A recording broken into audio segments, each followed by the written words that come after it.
Buenos días para todos. Es un honor para mí pues, compartir este conversatorio con estas dignas personalidades que nos visitan, a quienes les damos la bienvenida en cabeza del doctor Rubio, presidente de la Academia de Historia de Cundinamarca, y las demás personas que nos visitan, demás personalidades de academias y de universidades que están acá presentes, al público en general, gracias. En primer lugar, quiero contar que el arte rupestre es el arte de las rocas, eso es lo que quiere decir arte rupestre. Y aquí tenemos calcado algo de ese arte de las rocas. Quiero contarles un poco de historia y un poco sobre el Museo del Ictiosaurio. En cuanto a historia de Guayabal, les tengo que decir que por estas tierras, antes de que llegaran los españoles, estaban los panches. Y los panches era una tribu belicosa, bastante numerosa, entre otras cosas, y que le dio mucho que hacer a mediados del siglo XVI a los españoles, encabezados por los hermanos Quesada, para ser conquistados. Definitivamente los conquistaron, quemándoles sus rancherías y con unos perros que los destrozaban. El último bastión panche fue un cerro que al ustedes mirar hacia la parte de abajo de Vianichaguaní, ven allá que parece que tuviera una forma de camello, pero que en realidad son dos cerros. El más alto se llama El Cone. Ese fue el último bastión de los panches. A mí me preguntan, ¿cuántos años tiene Guayabal? Y las respuestas son varias. ¿Por qué? Porque cuando llegaron los conquistadores, esa historia, Panche, es nuestra historia, son nuestras raíces. Y abajo, a 3 kilómetros, había un caserío Panche que fue destruido por los españoles y encima hicieron el caserío español. Esa fecha importante que podemos destacar pues es, primero, no sabemos cuándo se hizo el rancherío Panche. Segundo, mediados del siglo XVI, cuando es la conquista. Tercero, 1721, cuando se crea el primer regidor, se nombra el primer regidor del Síquima y se crea la parroquia. Otra fecha importante que es la que usa la alcaldía y demás para decir la celebración del cumpleaños de Guayabal es 1845, que fue el traslado del pueblo. De 3 kilómetros abajo lo trasladaron acá. Hasta ese momento se llamaba Caserío del Síquima. De ahí para acá se siguió llamando Guayabal del Síquima. Síquima en honor a ese aguerrido cacique que defendió sus tierras hasta último momento. Lo descuartizaron los españoles y cuando lo estaban descuartizando, él les gritaba a su gente: no se rindan, no se rindan y no se rindan. Los pocos que ya no murieron y que tuvieron que rendirse ya al último momento, con ellos se creó lo que se llama la encomienda, es que se le encomendaban a una persona, ¿sí? Vale destacar la primera leyenda que tenemos nosotros después de la conquista, y es un cuadro de la Inmaculada Concepción que trajeron en 1721, pintado, dibujado por Vázquez y Ceballos. Ese cuadro lo colocaron en el templo de abajo, que era más bien de palmicha, un templo muy sencillo. Cuando hicieron el traslado del pueblo, traían la imagen de la Inmaculada y la colocaban aquí en el centro del retablo, o digamos que cuando eso no había retablo, porque eso fue en 1900 que se hizo el templo actual, pero bueno, la nueva capilla, digámoslo así, en el centro, y la imagen se desaparecía. Y decían: ¿qué se hizo la imagen? Iban y estaba abajo. La volvían y la traían y volvía y se iba. Y entonces dijeron: pero aquí hay algo raro, ¿qué pasa? ¿Por qué se va la imagen? Pues fueron y miraron allá, escarbaron debajo y encontraron un tesoro. Trajeron el tesoro y lo colocaron acá, donde iba a quedar la imagen, y nunca se volvió a ir. Por favor, no vayamos a tumbar el retablo para encontrar el tesoro, que esto es una leyenda. Es una leyenda. Bueno, eso es un poco así por encima la historia de nuestro pueblo, una historia que tiene bastante de arte, como ustedes ven. Ya ahora los demás expositores nos van a contar lo que hay acá, pero es un pueblo que está muy cerca de Bogotá, lo llamamos un barrio de tierra templada de Bogotá. Bueno, lo demás que les quiero compartir en este conversatorio es que por allá en el 2011, caminando con otras personas, encontramos en el río una piedra un tanto rara, pero estaba dentro del cascajo, ¿sí? Entonces la reportamos al Museo Geológico Nacional de Ingeominas, José Rollo y Gómez, y vino un paleontólogo y nos dijo que era un ictiosaurio, la cola de un ictiosaurio. Un ictiosaurio es un pez marino de hace 120 millones de años aproximadamente. Colombia no siempre ha sido lo mismo que hoy. La Tierra siempre va cambiando desde Pangea, o sea, ese gran continente, hasta hoy. Y hace 70 millones de años levantaron las cordilleras y desapareció un mar que existía en el interior de Colombia, lo que hoy es la cordillera central y la cordillera oriental. Por eso aquí hay vestigios de un mar. Ese fósil lo llevamos al museo y tuvimos que dejarlo allá porque no teníamos acá un sitio adecuado para protegerlo, y allá está protegido en una urna con la foto de ese fósil y un fósil del tamaño de una mano más o menos, de una piedra que tiene el tamaño de una mano y que tiene una araucaria. Un día se me ocurrió decirle a un grupo de jóvenes del colegio Marco Fidel Suárez, donde yo doy clases: oye, ¿por qué no hacemos un museo? Y el párroco de ese entonces, padre José Melo, yo le dije: padre, ¿usted nos puede dejar un localito de allá de la casa cural? Dijo: claro, y no les cobro. Y ahí comenzamos en el 2015 el museo, el ictiosaurio, le dimos el nombre del animalito que hemos encontrado, el fósil del animal que desapareció hace 120 millones de años.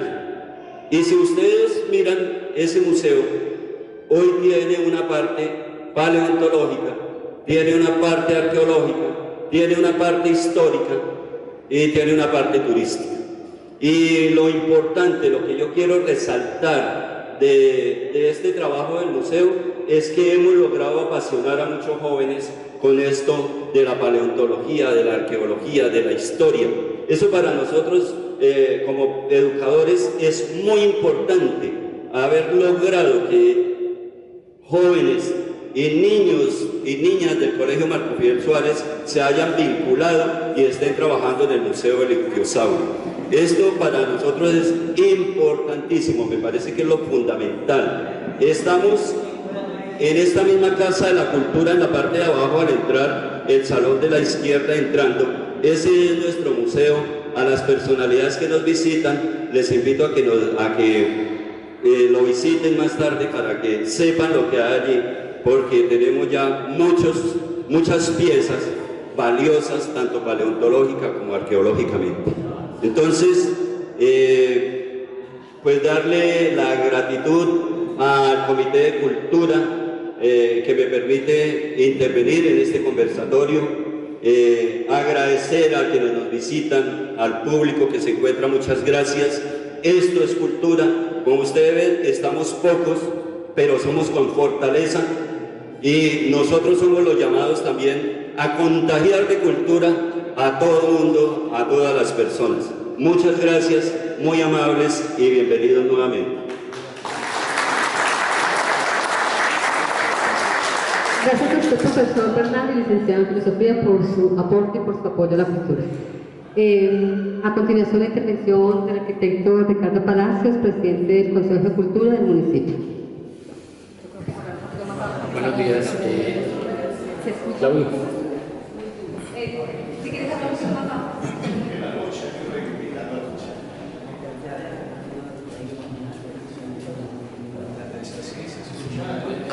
Escuchamos así mejor, creo.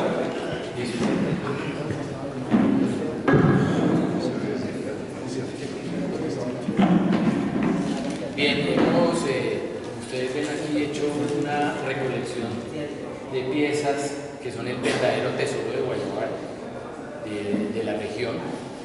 algunas son inéditas, no están en un inventario ni en un registro. Queremos que sean parte de un inventario que nos está ayudando a componer la Universidad Agraria. El profesor Harold Chávez, que se encuentra presente, con ayuda de su esposa, que fue la profesional de la CAR, que hizo todo el estudio de la cuenca hidrográfica del Caratón, que es la cascada más llamada de San Luis, es el Salto del Montín, pero bueno, respetemos el Santo y el Salto y no pasa nada. La idea de esto es que empecemos a tejer un sentido de pertenencia desde esa historia que nos ha compartido el profesor Ricardo, aún hoy, y empezamos a sentir que lo que no se está descubriendo, lo que no se conoce, pues es difícil amar. Entonces, es para poder hacer un trabajo transversal, necesitamos del apoyo de toda la comunidad. Es así que hemos abierto pues, el comparte este escenario de trabajo al Consejo Municipal de Guayabal, del cual el honorable concejal Dionisio Cristancho pues, nos ha acompañado en parte del proceso, porque de nada sirve que hagamos esfuerzos unitarios si las administraciones no apoyan. Entonces nos parece importante que tanto el consejo de acá como el de Albania, que ya estuvimos el viernes pasado, ellos también están muy abiertos, que van a venir ahora en la tarde, hagamos trabajo conjunto para proteger lo que por sí ya es patrimonio de la nación, que son estos registros del arte rupestre, que son una maravilla. Orgullo en México, la cultura azteca, orgullo en México, la cultura maya, tolteca, olmeca, chichimeca. Nosotros aquí a 1 hora y media de Bogotá, la riqueza tan fabulosa que hay, necesitamos empezar a divulgarla, que los niños, con el apoyo de los colegios que ya lo están haciendo, en salidas pedagógicas conozcan su territorio y empiecen a tener sentido de pertenencia a él. Importante hacer esa ligación, que no estamos hablando de prehistoria, estamos hablando de lo que ya está. Esto está escrito, esa es la historia nuestra, la que hay que reconocer. No es un tema de solamente un territorio, es un tema de la región. El país Panche estaba entre el Alto de Tocarema y Girardot hoy, hasta Yacopí, Caparrapí, La Palma, entre la cordillera oriental y el río Magdalena. Ese era el país. Y la riqueza es enorme, era gente que tenía un sentido muy grande de la familia. En Pantanillo está el petroglifo que calcamos con los chicos de la universidad. Es un papá, una mamá, los niños. Desde hace mucho tiempo el sentido de familia y el trabajo en equipo está. Si lo rescatamos y lo hacemos parte inclusive inherente a nuestra propia historia, maravilloso. Y la cosa más increíble, que yo no sé en cuántas culturas se puede ver culturas aquí, un parto que está en la piedra, un padre de atrás, que está en la piedra de Ecopetrol, difícilmente encuentra un tema de género vigente hoy, pero ancestral. Difícil, es complicado para poder pensar y sentir cuál era el papel de la mujer, el sentido de la fertilidad, de la vida, del parir, del parto, y de por qué, Daniel, la forma de un bohío y una maloca es como un útero. ¿Sí? Y la cosmogonía es del córtex horizontal. Bienvenidos a los amigos de Albán, bienvenidos, sí. Tiene muchas preguntas, tenemos muy pocas respuestas, muchas ganas de que esto siga adelante. Hemos vinculado a la Facultad de Ciencias de la Universidad Nacional, Departamento de Antropología. No han podido asistir el doctor José Vicente Rodríguez y la doctora María Consuelo Bengoechea, quienes han mostrado pues, un interés particular pues, en este trabajo. Queremos que esto tenga el rigor científico, por eso hace presencia aquí hoy de Rupestre Web el doctor Martínez Ellis, una persona que lleva más de 20 años trabajando en el arte rupestre en Cundinamarca. Yo le voy a dar la palabra antes de que intervenga el doctor Martínez al doctor David Rubio, presidente de la Academia de Historia de Cundinamarca, para continuar. Sí, perfecto. Buenos días. Buenos días. muy complacido de estar acá, agradecer a Ricardo la invitación, al Consejo Municipal de Cultura y a los demás gestores acá de Guayabal de Sítima esta invitación, felicitarlos por este adelanto, por esta avanzada, por este esfuerzo que vienen haciendo, y de pronto tocar simplemente dos temas para dos o tres mensajes. Uno, primero, la cultura, la importancia de la cultura en un pueblo, en una nación, en un país, en un mundo en que venimos de hace rato desconociendo. Los pueblos antiguos tenían en cuenta su cultura, pero por como quiera que ha sido la historia de nuestro país, ahora, diría yo, con espíritu crítico, involucrándome, nos fuimos volviendo como atenidos a la cultura política y pensamos que esa es la única que existe. Y entonces atenidos a qué va a pasar, a quién se va a elegir, si el que viene, vamos a ver si él sí hace, y es en un nivel, en el municipal, en el departamental, en el nacional. La última moda es que no se acaba de elegir y posesionar a alguien cuando ya no ha pasado un mes, cuando ya en cualquiera de esos niveles, quién sabe, esto no va a pasar nada. Y esa es como una marca ahorita última que debemos cambiar. La política debemos ayudar a que sea y cumpla para lo que debe ser. Y la cultura, que es transversal, está en todo, porque va con nuestras costumbres, nuestros hábitos, marcados por la geografía y marcados por la historia. Allí es donde encontramos lo grato de qué cosas vivir, qué cosas compartir, cómo es que festejamos. Hay una necesidad en el ser humano de festejar en el año que hay unos festejos de carácter generalizado. En el caso nuestro, digamos, la Navidad, el Año Nuevo, pero cada comunidad buscamos tener un festejo propio que nos permita en ese momento mostrar con orgullo las tradiciones, las costumbres que tienen que ver con lo que consolidamos como identidad, aquello que siendo común en algunos aspectos tiene unas características propias de mi pueblo o de mi región.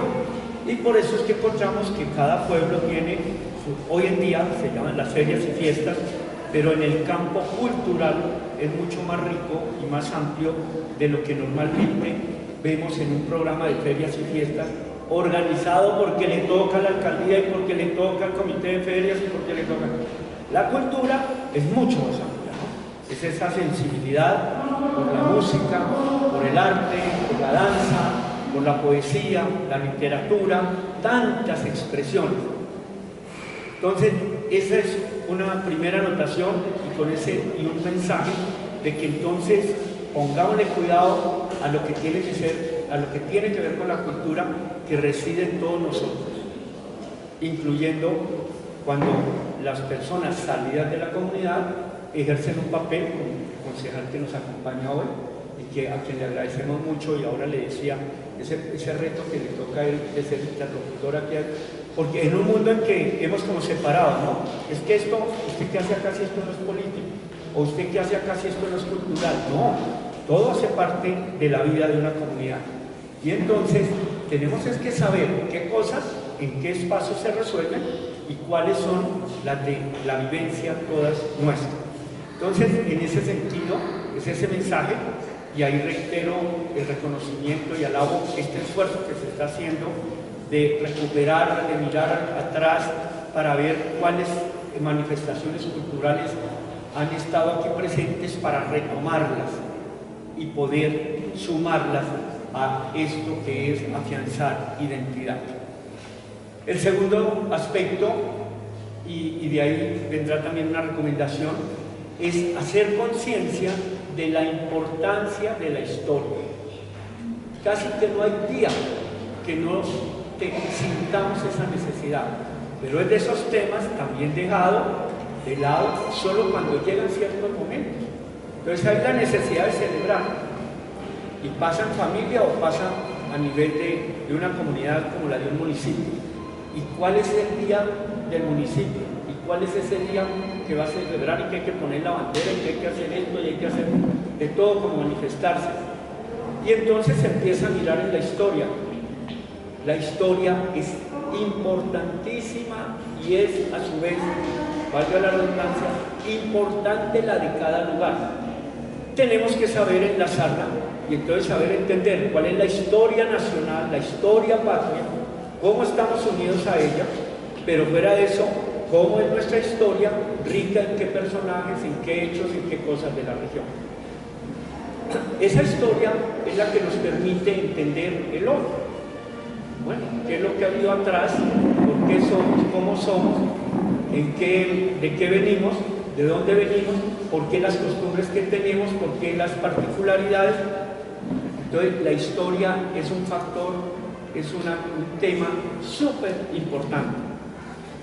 Por cosas que no viene aquí a comentar, equivocadas a juicio de nosotros, desde 1983, miren ya cuánto tiempo, se dejó de enseñar en Colombia historia, geografía, cívica y urbanidad. Que considero que eso ya está mandado a recoger, ¿no? Y enseñamos sociales. Y sociales se volvió una lotería si ahí le enseñaban a uno historia patria o no. Okay. Entonces, eso se ha hecho un esfuerzo desde las academias y demás y se ha logrado. Ya debe volver a implementarse la cátedra de historia. El actual gobierno anunció que va a hacer implementar también la de cívica y la de urbanidad, lógico, con las actualizaciones pertinentes. Pero la historia tenemos que estar atentos a que esa que se toma, ese espacio que se va a abrir, se llene con lo que debe ser, ¿sí? Porque siempre hay muchas otras fuerzas apuntándole a que no, y la historia es clave. Y es clave y depende del factor anterior que decía, hace parte de la cultura que reside en nosotros, en los ciudadanos, en la comunidad. Como está organizado el país, pues se busca ese instrumento para que sea ley de la nación y entonces se obligue a hacerlo. Pero venga, pongámosle la voluntad a que lo que vamos a enseñar allí, a transmitir, sea un instrumento para afianzar la identidad de cada uno de nuestros pueblos, de nuestra Cundinamarca y poder forjar el futuro. Entonces, ahí está el mensaje unido a esto de la importancia de la historia. Complemento con esto. ¿Historia se enseñaría en la colonia? No. ¿En comienzo de la República, en la independencia? No. Había la necesidad. Y por esa necesidad es que, miren esto, es reciente. Solo hasta 1902, cuando pasa una de tantas guerras, y la más grande, la de los 1000 días, surge la necesidad, como siempre después de los conflictos, se necesita educación, y en ese caso se necesitaba historia. Y ahí nace la Academia Colombiana de Historia, 1902. Y enseguida se advierte que entonces esa academia es de nosotros, pero es de ustedes, es de todos, es de Cundinamarca. Es la academia oficial del departamento. Somos cuerpos consultivos del departamento, pero no somos de la gobernación. Somos de la comunidad. Entonces, contarles esto me sirve para enfatizar de que en nosotros, en la comunidad, es que reside el interés porque estas cosas se hagan, se investigue, se escriba la historia, que siempre debe apuntar a la verdad de lo que ha pasado. Y cada cual puede darle su interpretación según sus creencias y demás. Entonces, la historia es un patrimonio de nuestras comunidades. Desde lo que podamos hacer para apoyar todo este esfuerzo y toda la Academia de Cundinamarca, estamos ahí abiertos y hemos hecho la invitación para que se cree un centro de historia local, que es clave, tener un centro de historia, así como hay personas que se encargan de un tema, de la agricultura, de la educación. Hay necesidad que dentro de la comunidad haya unas personas que, interesados por estos temas, se agrupen. Y ahí está entonces ya esta anotación y el mensaje. Y por último, invitarlos a no bajar la guardia, a no desfallecer. Esto que hay aquí que se palpa, es de una importancia enorme, y cuando uno coge un texto antiguo, coge una investigación de hace un tiempo, uno ve que descubiertos petroglifos y arte rupestre en Cundinamarca, aquí y allá, y a veces uno como que a quedarse contento ya, porque sé que por allí existen y por allí. No, detrás de esto hay lo que ustedes están tratando de transmitirnos ahora, ese entusiasmo por descubrir un mundo que está ahí, que hay que buscar que no se pierda. Y para eso, entonces hay que hacer conciencia de cultura, conciencia de historia y conciencia de arraigo, de sentimiento por lo nuestro, de aprecio por lo nuestro, para bien de Guayabal, de Síquima, de Cundinamarca y de Colombia. Muchas gracias.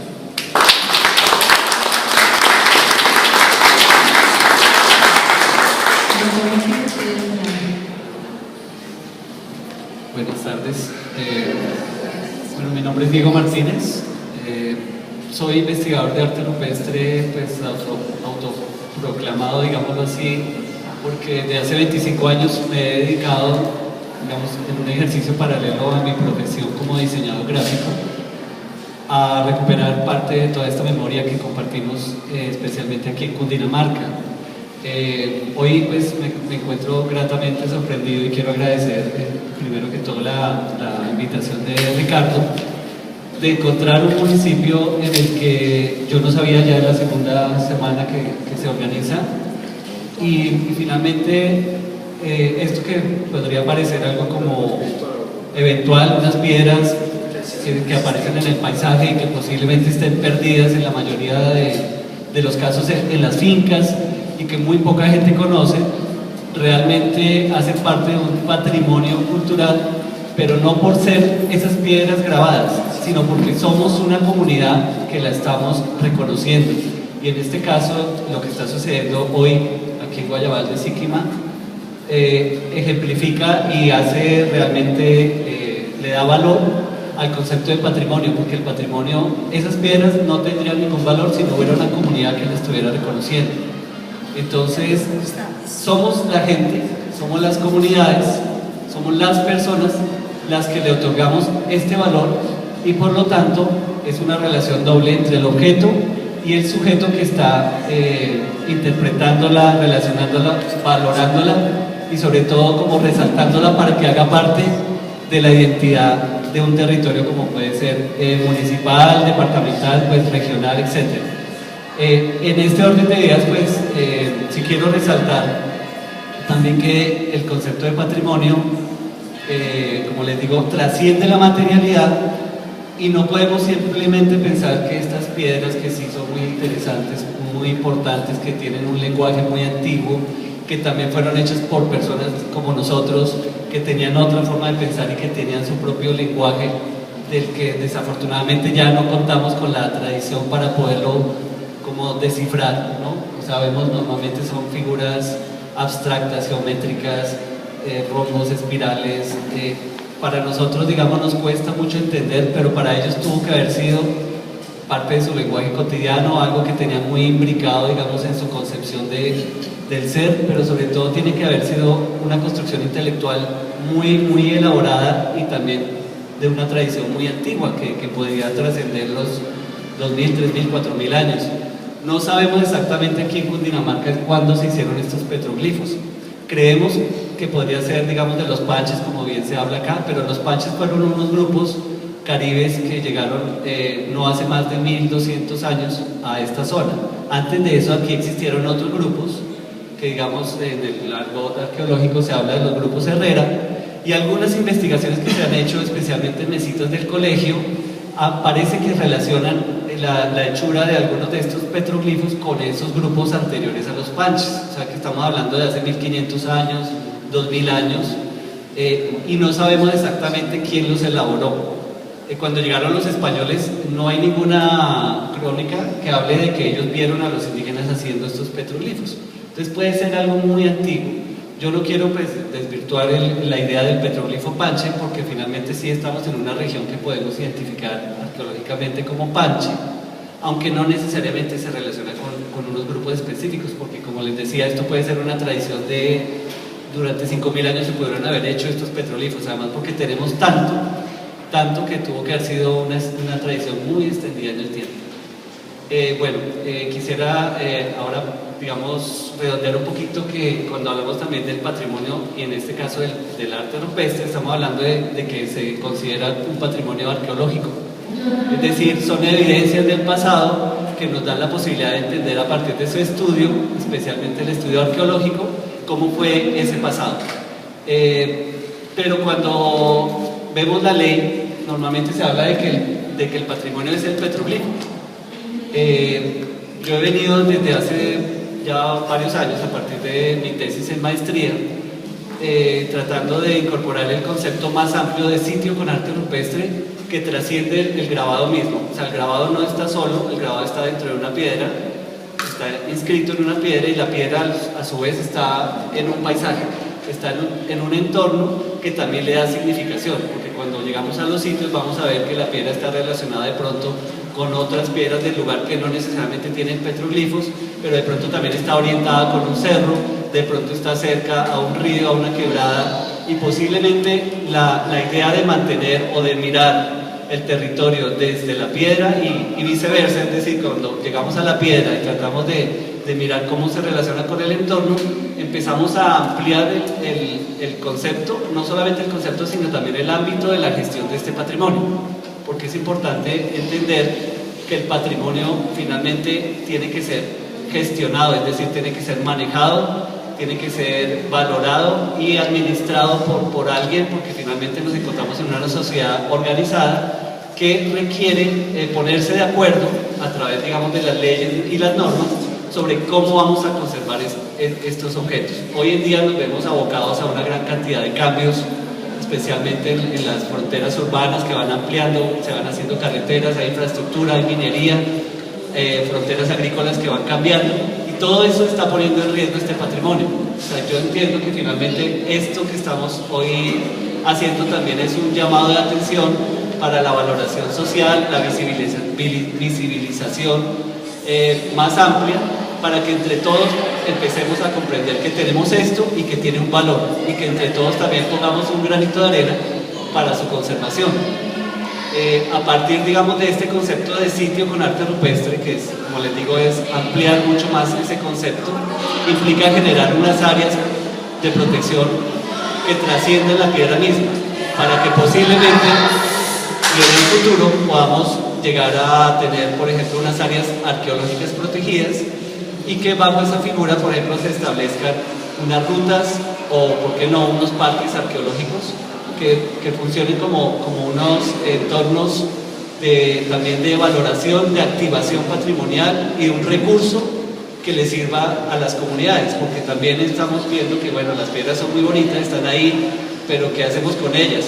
Y si nos cambian el uso del suelo, por ejemplo, si alguien dice, tengo una piedra en un sitio y por tener la piedra no me van a dejar, qué sé yo, construir o sembrar, etcétera, se me desvaloriza el predio. La idea es que el arte rupestre se constituya en un dinamizador también de la economía desde la cultura. Entonces el patrimonio tiene que empezar a generar también una posibilidad de ser aprovechado de una manera sostenible, claro está, para que rinda también un producto y un beneficio tangible a las comunidades. En la medida que el patrimonio se utilice, que cumpla una función social, se va a mantener. Esa va a ser la mejor manera de protegerlo. Ya para finalizar, quiero también compartirles que desde hace unos años, y gracias al IDECUND, aquí en Cundinamarca, que se abrió, digamos, una vía de financiación de proyectos, hemos logrado en varios municipios del departamento hacer unos inventarios de arte rupestre específicamente a nivel municipal. Ya llevamos 5 municipios, llevamos, digo, la Fundación Erigae, que es con quien yo he venido trabajando, y a través de una metodología participativa se trata de hacer, incorporar a la comunidad para que entre todos constituyamos una herramienta que finalmente se constituye o se reduce a un inventario. Ese inventario se trata de conocer lo que tenemos en el municipio, se establece, digamos, bajo, como les decía, una metodología que ya tiene normatizado el Ministerio de Cultura, y la idea es que una vez se tenga ese inventario, se constituya en un insumo para los planes de ordenamiento territorial, porque como también pasa, muchas veces la gente sabe dónde están las piedras, pero la institucionalidad no lo sabe. En la alcaldía no se sabe, en el plan de ordenamiento no aparece, y la idea es que constituyamos entre todos, entre la comunidad, esa herramienta para que se nutran los planes de ordenamiento. Una vez tengamos las piedras y sobre todo los sitios, como les decía, esas áreas incorporadas en los planes de ordenamiento, ya podría generarse una norma específica sobre cómo debe o no manejarse ese lugar específicamente. Creemos que finalmente tenemos que atender varios frentes. Uno es el de la valoración con la comunidad, y otro importante es el de la institucionalidad, para darle verdad un peso como a todo este trabajo, finalmente también dotar de herramientas, sobre todo legales, a la protección de los sitios. Bueno, creo que por ahora yo simplemente quiero acá aprovechar y donarle a Ricardo, yo no sé si aquí tienen un centro de documentación, esta publicación que elaboramos en el año 2002 con Álvaro Botiva, mi compañero arqueólogo. Cuando empezamos, esto fue pues, una idea, digamos, en su momento muy incipiente, pero quisimos pues, llegarle primero que toda la comunidad a través de una herramienta pedagógica donde pudiéramos introducir el tema del arte rupestre sin que eso partiera, digamos, de la base de que es un tema muy ajeno, de que es un tema, por ejemplo, científico, de que eso tiene que ver más bien con un estudio arqueológico o de otros tipos académicos, sino que lo primero era poderle llegar a la gente con un lenguaje muy claro y algo muy gráfico. Y de esto, durante los años 2002 al 2004, hicimos una correría por toda Cundinamarca, se repartieron 10.000 ejemplares de esta cartilla, y creemos, y yo estoy casi seguro, y le voy a decir a Álvaro, que todo esto que está pasando ahora en estos años, y especialmente hoy, ha sido parte de este proceso que se inició gracias al ICANN y a la Gobernación de Cundinamarca, por medio de unos talleres y una cantidad de, como les digo, estrategias para visibilizarlo. Y todo esto ya está germinando. Entonces yo me siento también muy complacido y quiero dejarle este material también a Ricardo, estos plegables que son parte del material que hemos hecho acá en Cundinamarca para varios municipios, y finalmente les muestro cuál es el resultado del proceso. Estos inventarios terminan en un mapa municipal, donde localizamos cada uno de los sitios que tiene arte rupestre, y se genera, como les digo, primero que todo, pues un elemento de divulgación que le llega a todo el mundo. Normalmente hemos hecho casi que le llega a cada habitante del municipio tirajes de 5.000, 6.000 ejemplares de estos plegables, y para que cada habitante del municipio se entere de lo que tiene. La idea, como les digo, finalmente es que hablamos de estos temas, nos los apropiemos como comunidad, exijamos también y aportemos, como decía el doctor Rubio. No esperemos que nos hagan, o que el alcalde a veces se mueve, o la Casa de la Cultura, sino que nosotros tenemos las herramientas como ciudadanos para aportar en la elaboración también de esas herramientas, que si nos sentamos pues nunca van a llegar, si nos quedamos quietos. Bueno, pues muchas gracias, Ricardo. Ciertas piedras que tengan relación fácil, pero cuando uno coloca un papel periódico y la calca, aparecen otras cosas muy tenues que antes no fijaba, y se nota que son figuras arcaicas. Para rematar, puedo decirles que en el caso de ese serrucho, por decirlo de alguna manera, que son puntas agudas que terminan allá, como las figuras triangulares, las máscaras triangulares, son figuras bélicas, son figuras de disuasión, son figuras de agresión. En el caso, por ejemplo, de las caras cuadradas, como esta familia de Pantanillo, denotamos que son figuras más pasivas, más suaves, más de comunidad, pero lo que es triangular son guerreros, eso sí lo puedo asegurar, y se nota allá, y se notan esa y todas las que hayan y las que están guardadas. Solo puedo decirle a los compañeros que de Albania y Guayabal, los que pudieron venir hoy, los que no pudieron, pues estaremos esta semana disponibles aquí para las escuelas y el colegio de Guayabal. La idea es que este material se replique, así como hicieron nuestros compañeros artesanos Fernando Pachón, Pilar y las otras personas que están allá. Bienvenidos.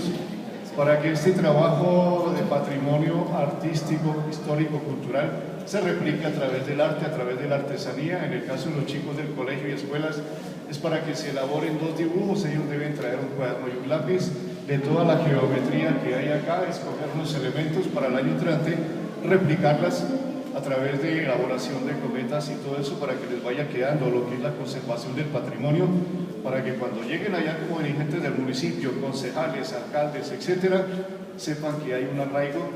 Hoy están invitados, por ejemplo, de Albán, todo el Consejo Municipal y el alcalde. Aquí celebro la compañía de Dionisio, que es el que siempre nos ha colaborado, y estamos ahí, formamos parte del equipo, y ojalá que parte del equipo seamos todos. Hay estudiantes de Bogotá que están haciendo ahí en la cartelera un trabajo de lúdica arqueológica, con el ánimo de inducirles a hacer un trabajo arqueológico más adelante. Obviamente son trabajos donde los chicos vienen a divertirse y no les puede demorar 1 o 2 horas haciendo un trabajo, cuando ellos vienen esa otra cosa también. Es un trabajo de recreación rápido. Los rectores de ambos colegios, la señora Matilde acá, el rector de Albán, el nuevo Francisco Rodríguez, nos han colaborado con los estudiantes, la señora Amparo Segura, con sus chicos de Bogotá, y vamos creando lo que siempre nos decían en los seminarios de cultura cuando se creó el Ministerio de Cultura, la Ley General de Cultura. Hay que darle identidad a Cundinamarca. No sabemos lo que los quimbayas sí, la ruta del Dorado, por ejemplo, la ruta del agua, la ruta de la panela, pero todo este territorio tiene un masivo turístico cultural importante. Con el doctor Rubio nos distinguimos hace muchos años en la lucha por los museos de Cundinamarca, y siempre la idea es hacer énfasis por la historia y la identidad de Cundinamarca. A todos muchas gracias, disculpen lo bonito. Ahorita podemos hacer todo el recorrido, pueden hacer todas las preguntas que quieran, que no les pienso contestar, amigo. No, mentiras, muchas gracias.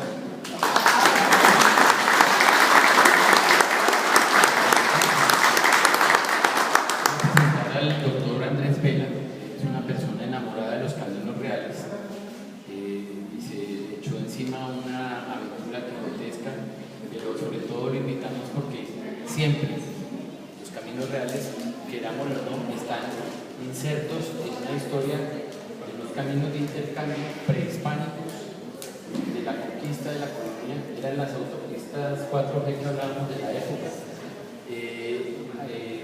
Hacer pues el reconocimiento aquí públicamente de que ya hay personas a nivel de Cundinamarca que nos quieren ayudar a que los municipios protejamos las vertientes de los caminos reales y del camino principal, que era de Honda a Bogotá.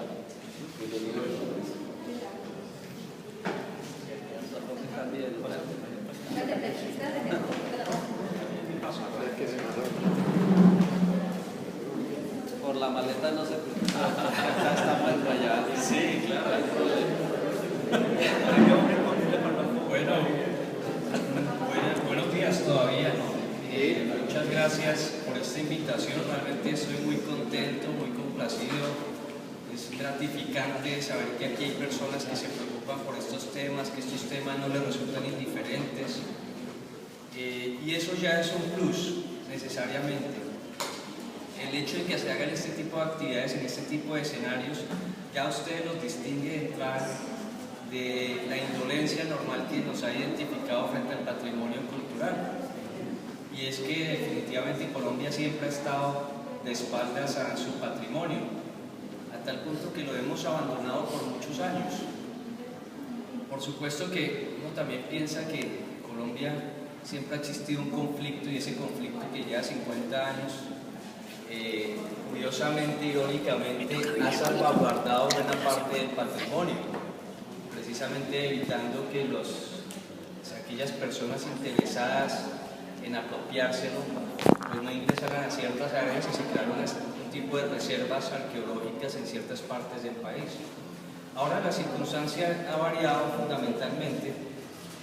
Ya nos corresponde a nosotros responsabilizarnos del cuidado de ese patrimonio, apropiarnos de ese patrimonio, proteger ese patrimonio.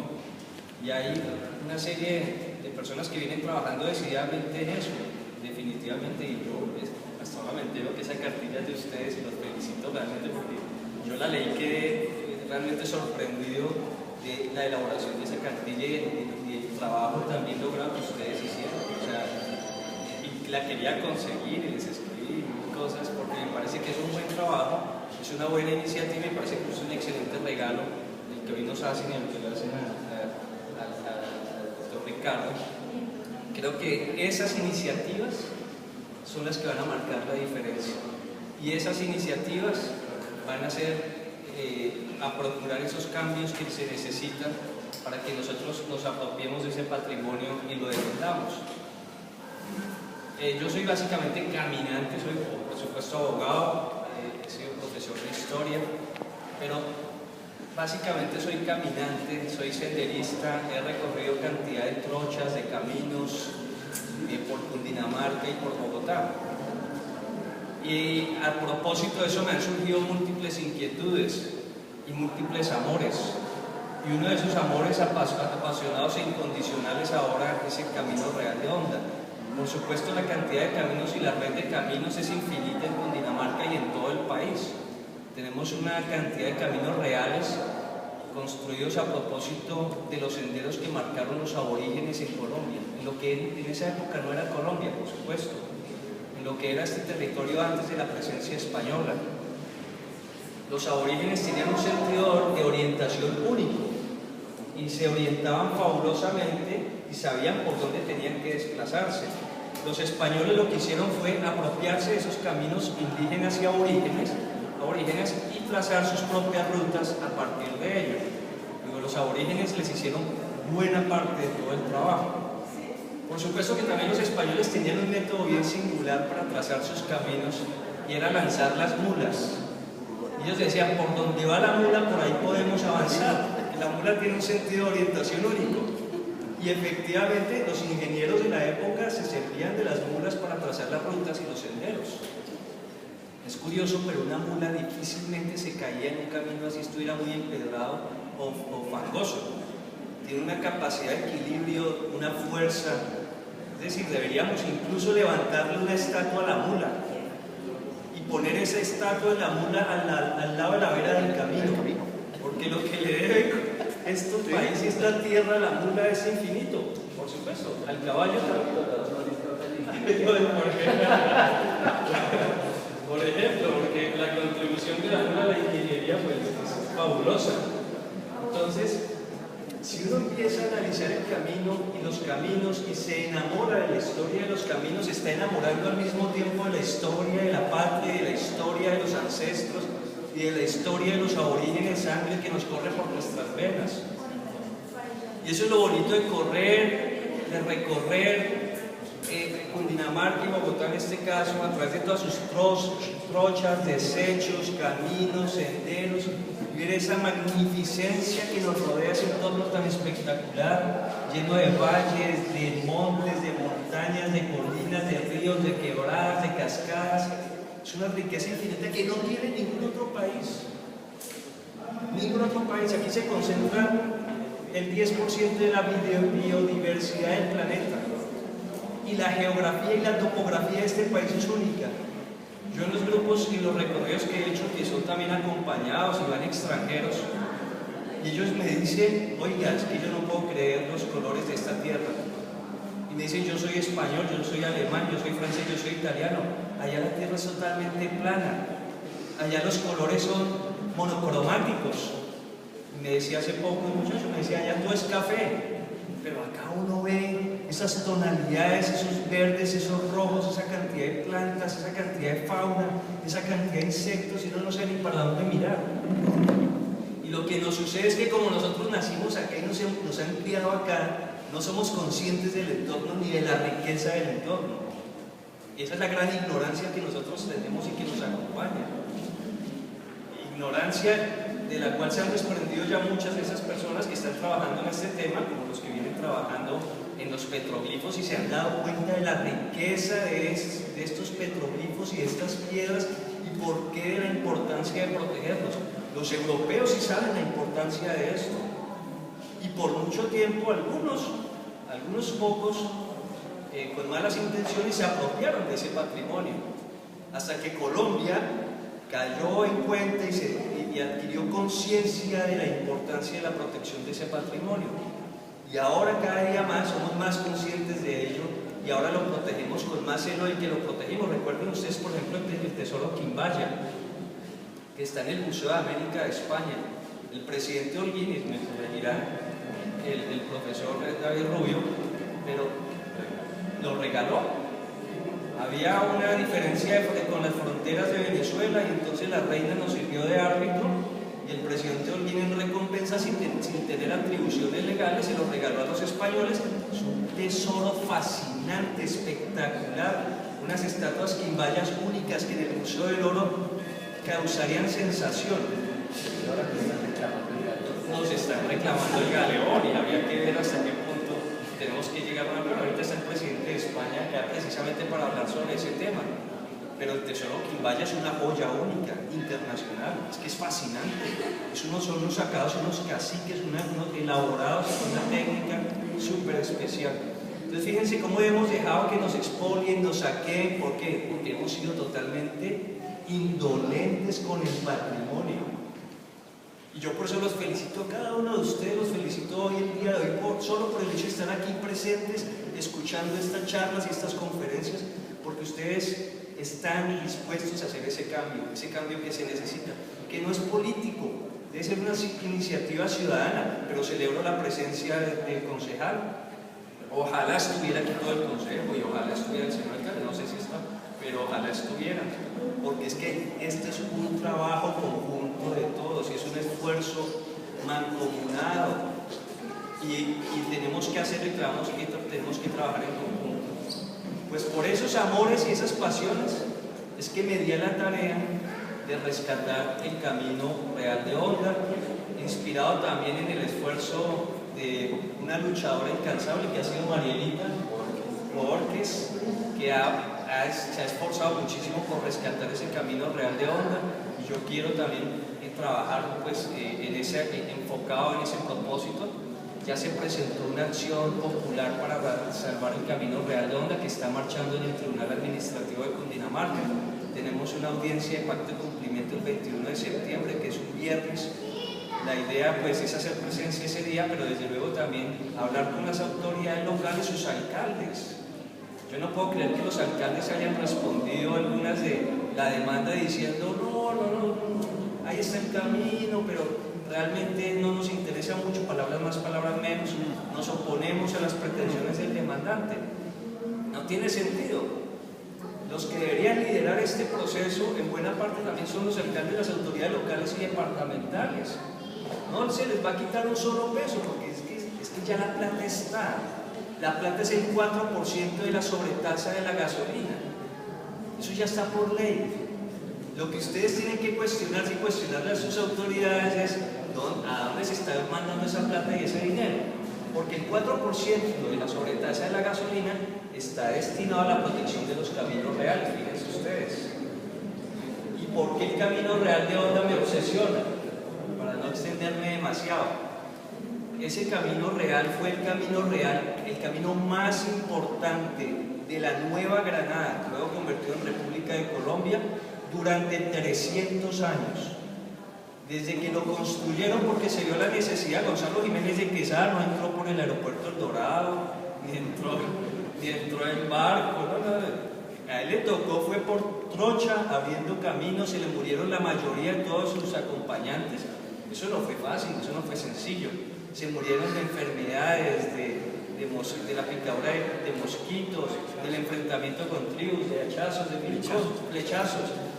flechazos, mil cosas les pasó. Llegó muy poca de la comitiva que originalmente inició el camino y entraron por el Opón. Un camino bastante selvático y bastante complicado de transitar. Y llegó, sin embargo, siguieron, no se desesperanzaron y entraron por el norte de la sabana de Bogotá, más o menos por Nemocón, luego Cajicá, y finalmente llegan hasta Bogotá. Se fueron por los lados porque todo eso era bastante pantanoso, se acogieron las montañas, hacia Soacha quizá. Pero lo cierto es que cuando ya empezaron a llegar las autoridades aquí en la Nueva Granada, vieron la necesidad de construir un camino que les facilitara el transporte de mercancía y les facilitara el paso para llegar más cómodamente hasta Santa Fe, Bogotá. Y es ahí cuando surge la iniciativa de construir el Camino Real de Honda. Cuando se hace, entonces dicen, claro, venimos por el río Magdalena, que es una vía, una arteria fluvial importantísima, nos bajamos en Puerto Bogotá y de Puerto Bogotá hacemos un trazado que nos dirija a Santa Fe, Bogotá. ¿Cuál es ese trazado? Puerto Bogotá, Puerto Gallote, luego viene Guaduas, luego de Guaduas Villeta, de Villeta a Albán, Faca, Albán a Faca, Faca Sasaima.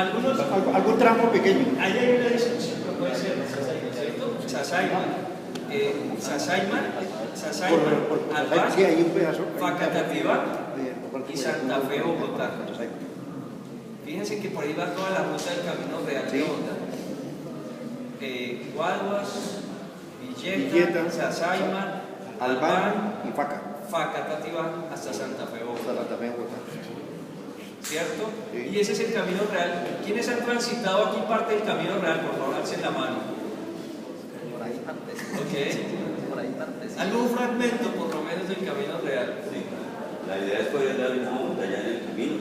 Ese es el propósito, esa es la meta. Recuperarlo. Que ustedes digan el día de mañana vamos a empezar en Puerto Gallote y vamos a terminar en Facatativá. Ya no les digo que en San Victorino, en Bogotá, no, pero sí en Facatativá.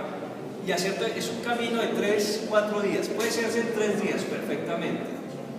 Es bien bonito, es bien interesante y sobre todo ese camino está cargado, absolutamente cargado de historia.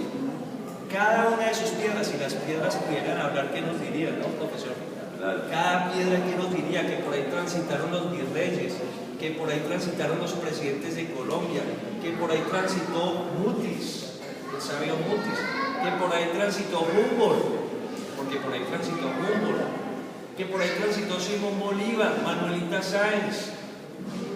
Todo el mundo transitó, sus abuelos transitaron por ese camino, porque ese camino estuvo habilitado hasta 1930, cuando ya empiezan a construir las grandes autopistas y avenidas. Que en ese sentido de historicidad que tenemos los colombianos, no tuvimos ningún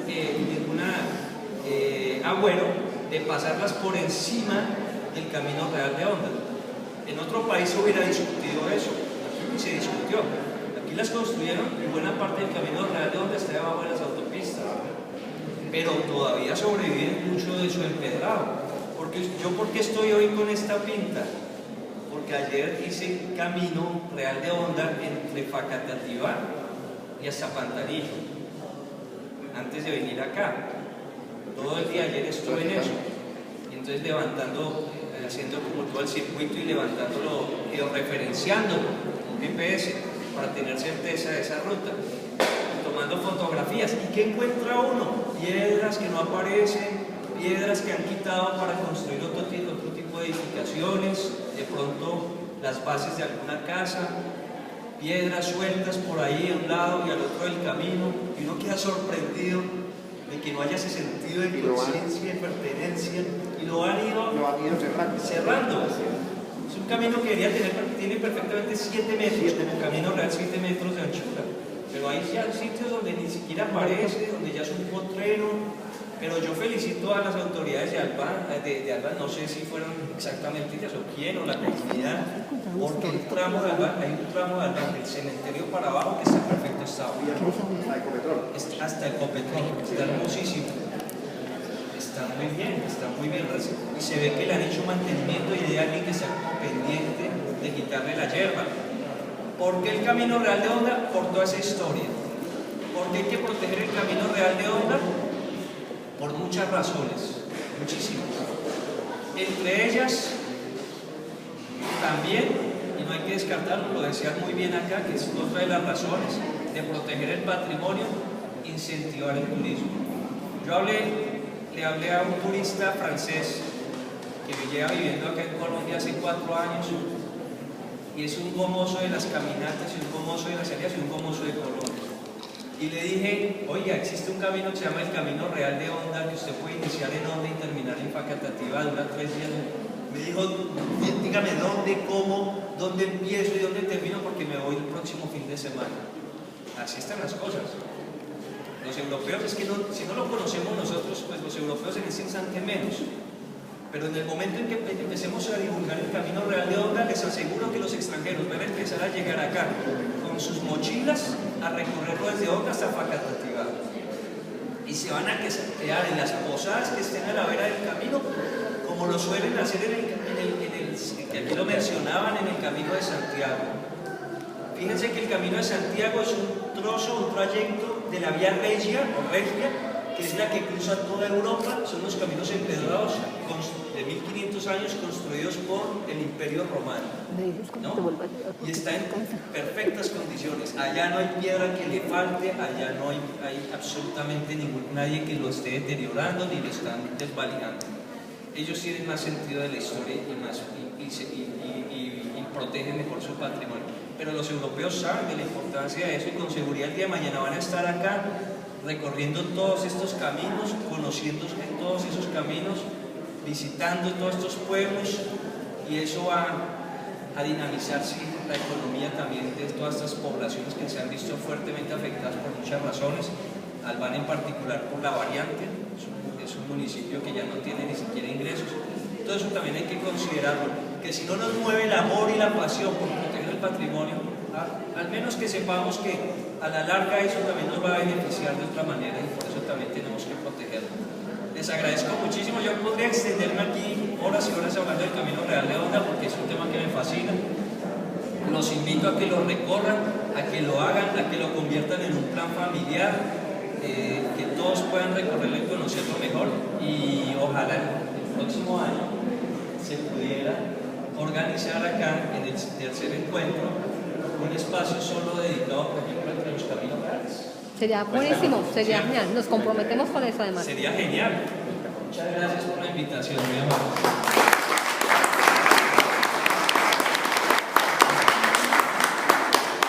De nuevo, para finalizar, agradecer a las personas que nos visitan, a las personas de la personería de Alpan, a Sandra, a la familia, y dar por último la palabra al doctor Ernesto Campos. Lo dejé de último, que pena, doctor.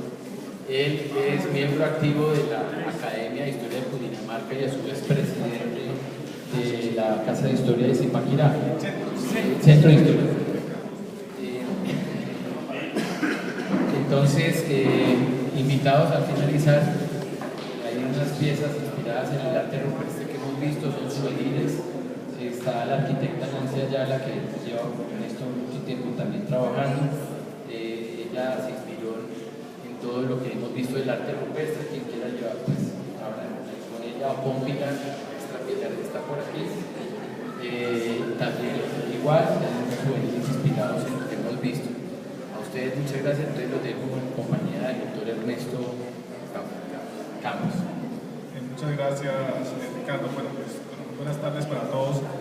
Primero que todo, pues, igual que las personas que me han antecedido, no uso la palabra felicitarlos por esta experiencia que ustedes están llevando a cabo aquí en el municipio de Guayabal de Siquima.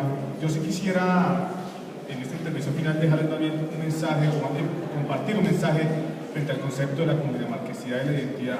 A mí no me gusta cuando decimos que es que somos el patio trasero de Bogotá, o somos el municipio donde es el municipio cálido pegado a Bogotá. Nosotros somos cundinamarqueses, y lo primero que hay que dejar claro, y con lo cual yo quiero si no iniciamos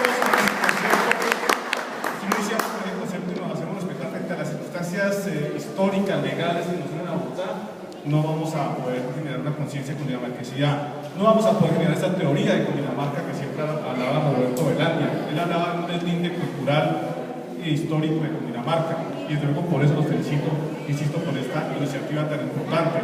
Hemos venido desde la academia hace muchos años trabajando en ese concepto de la cundinamarquesidad que se ha reflejado en esta actividad, insisto, que ustedes están llevando a cabo en el día de hoy, que es como el primer mensaje que yo sí quería compartir. Más cuando hoy en día del gobierno nacional hay proyectos de que Bogotá se vuelva a Cundinamarca, lo solucione Bogotá, y ya se está hablando con el alcalde de Bogotá que vamos a un proyecto de ley para que entonces se acabe Cundinamarca, va a ser solo Bogotá. Eso tampoco lo podemos permitir si se llega a materializar ese proyecto que se planteó como a los 2-3 días del nuevo gobierno, pero primero que dijo el nuevo gobierno, y desde luego hay que defenderlo desde Cundinamarca. Más cuando hoy en día considero yo que el gobierno departamental se ha trabajado muy fuertemente para cimentar ese concepto de cundinamarquesidad, como sí existe en otras regiones del país. Ese sería el primer mensaje. En segundo lugar, comentarles ya de la experiencia personal en el municipio de Zipaquirá. Ahí hemos podido llevar a cabo un proceso muy importante en materia de identidad, en materia de recuperación de la historia, del patrimonio cultural, y los invitaría, por ejemplo, a un proyecto muy interesante que hemos realizado desde las emisoras comunitarias. Las emisoras comunitarias son para la comunidad, Allí nos tocó dar una lucha con la iglesia que la maneja porque no permitía muchos temas, pero las emisoras comunitarias son de la comunidad y desde allí hemos podido transmitir ese mensaje a la comunidad de apropiación en el municipio de Zipaquirá. Hoy en día tenemos un programa radial los viernes donde ya la comunidad, cuando por X o Y motivo no se puede realizar el programa, ya la comunidad llama y demanda que por qué no hubo programa donde se habla de la historia de Zipaquirá, donde se habla del patrimonio. Ya la misma gente llama y dice, ¿qué pasó que hoy viernes no hubo programa, no hubo espacio en el tema de cultura? Sería una buena experiencia que podría realizar aquí desde Guayabal de Siquimamá, si está en funcionamiento el Consejo Municipal de Cultura. Igualmente, ya desde la experiencia personal de la investigación, yo me he dedicado más a la historia de la colonia, a la historia del derecho indiano, a la historia de las diferentes visitas que se realizaron para organizar el territorio de una manera espacial y territorial muy importante. También hacer esa invitación a ustedes porque considero que todavía en el Archivo General de la Nación existe mucha información donde se puede estudiar e investigar ese proceso también de lo que fue la organización territorial administrativa de Cundinamarca y los diferentes municipios. Si no me equivoco, creería que Guayabal de Siquimamá pertenecería al corregimiento de Guaduas. Si no me equivoco, podría estar bajo el corregimiento de Guaduas en la época de la colonia. Ahí puede haber bastante información muy importante frente a lo que fue ese surgimiento del municipio, porque tampoco podemos desconocer que somos producto de ese mestizaje. Todo es importante en la historia, pero nunca hay que desconocer que somos producto de ese mestizaje. Hace poco yo daba una batalla dura en Zipaquirá por una estatua que nos ubicaron allá en Zipaquirá, donde se gastaron 900 millones de pesos del presupuesto de cultura para invertirle a una estatua donde decían que ese iba a ser el reflejo de la identidad de Zipaquirá.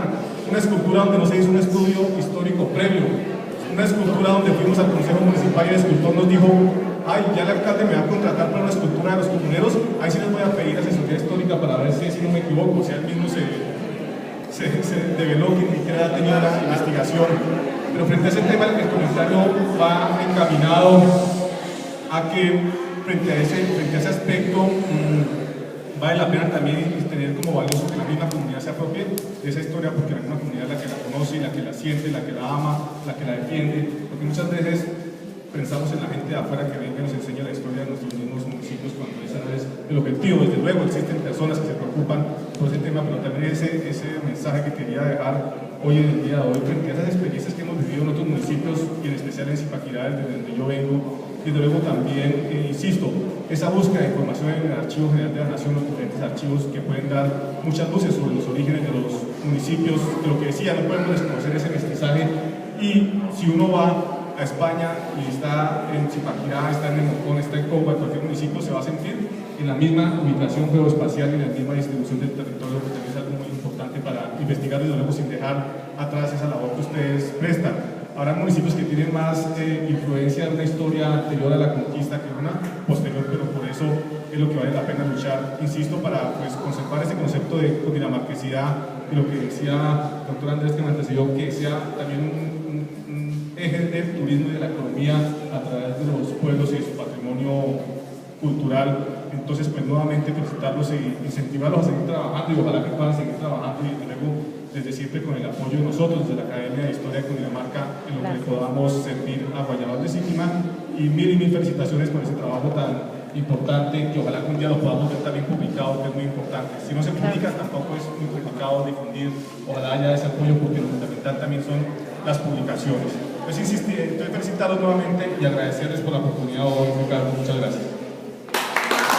Siendo nuestro Claudio González con el señor Efraín Triano, que es el único guía certificado por el SENA que existe en el municipio, y es la persona que nos ha llevado a conocer todos esos rincones desconocidos para personas como yo, pero pues ellos han trajinado. Esto es más bien recoger no el trabajo de 2 años en el que los he acompañado a ellos, sino hacer un reconocimiento a ellos dos que se dedicaron parte de su vida a sentir y saber que había algo más que una finca, que un café, que unos árboles, que un ganado, sino expresiones culturales que merecían ser, que merecen ser divulgadas y reconocidas.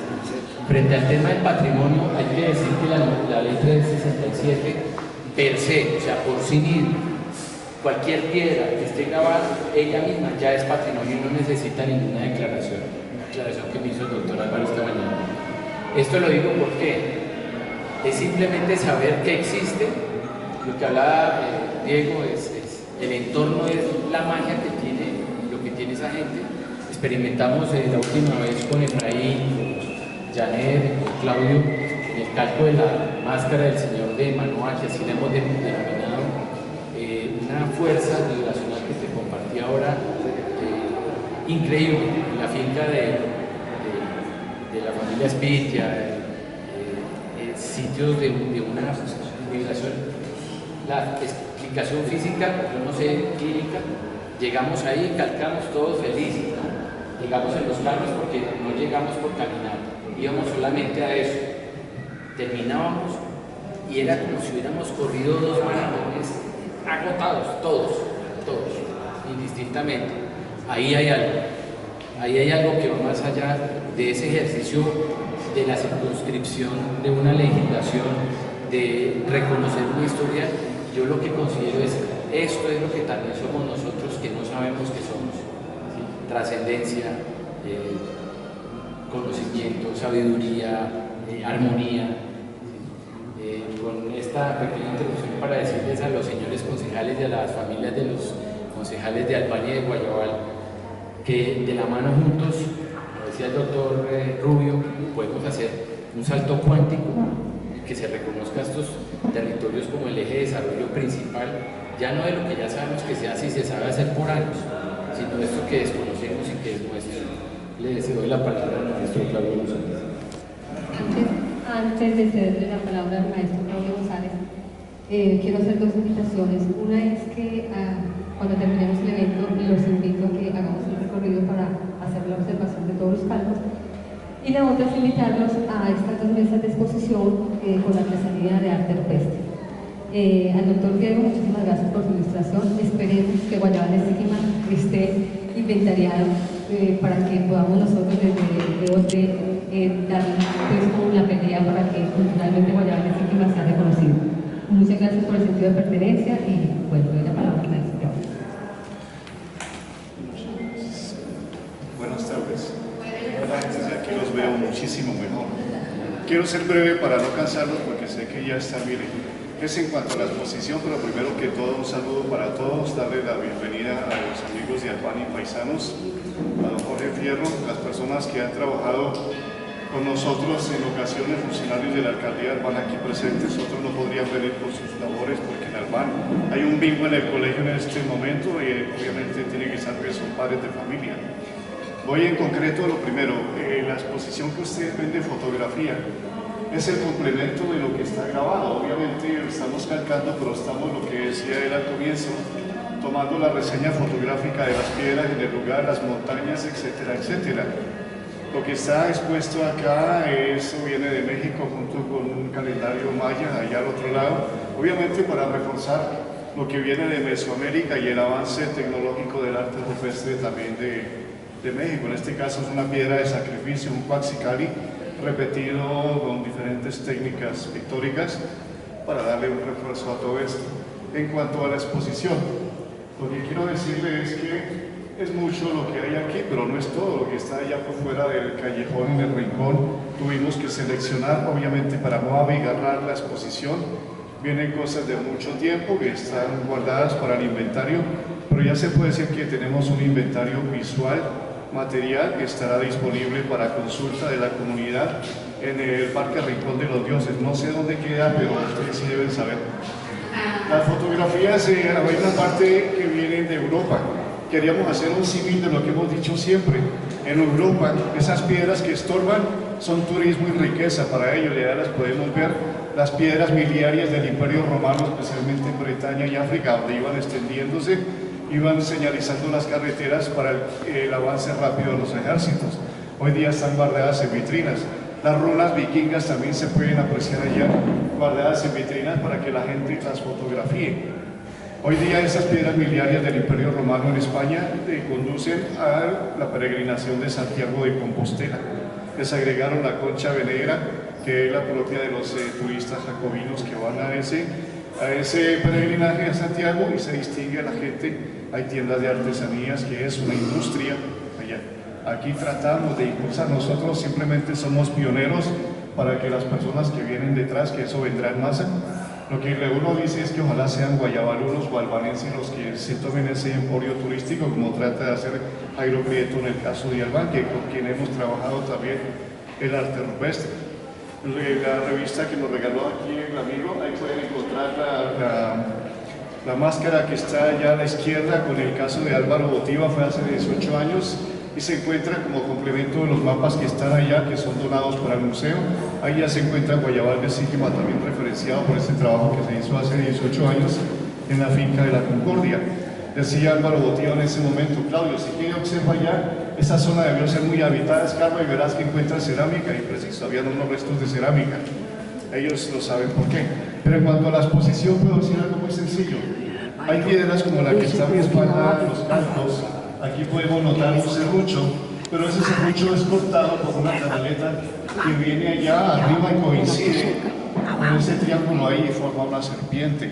Puedo decir a lo largo de toda esta exposición que hay piedras que han sido repisadas o replicadas a lo largo de muchos años. Otro grupo vino después de 100, 200 años y trabajó encima de ellas.